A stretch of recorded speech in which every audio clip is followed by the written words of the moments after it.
இப்போ ஒரு அறுவை சிகிச்சை வந்து முழு வெற்றி பெறணும் அப்படின்னா அதில் ஃபெயிலியர்ஸ் இருக்கக்கூடாது அப்படிங்கன்னா அதுக்கு 2-3 விஷயங்கள் வந்து ரொம்ப முக்கியம் மூட்டை அறுவை சிகிச்சையில். ஒன்று வந்து கால் வந்து நேராக இருக்கணும், நேர்த்தன்மையோடு இருக்கணும் ஆப்ரேஷனுக்கு அப்புறம்.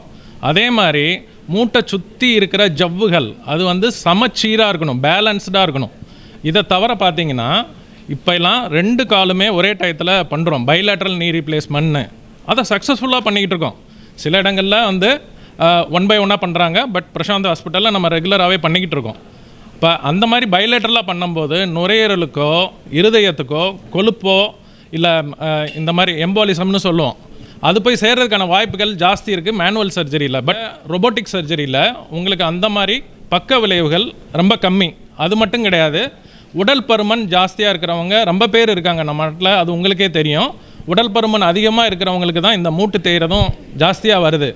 அப்போ ஆராய்ச்சி கட்டுரைகள் என்ன சொல்லுது அப்படின்னு பார்த்தீங்கன்னா, ரொபோட்டிக் அசிஸ்டன்ஸோடு பண்ணும்போது உடல் பருமன் அதிகமாக இருக்கிறவங்களுக்கும் அதே அக்யூரசியோடு நம்ம பண்ண முடியும்.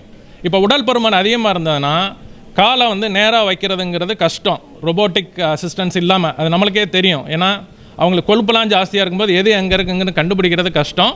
பட் அந்த மாதிரி உடல் பருமன் அதிகமாக இருக்கிறவங்களுக்கு கூட நம்ம மிக துல்லியமாக வந்து அறுவை சிகிச்சையை பண்ணி முடிக்கலாம்.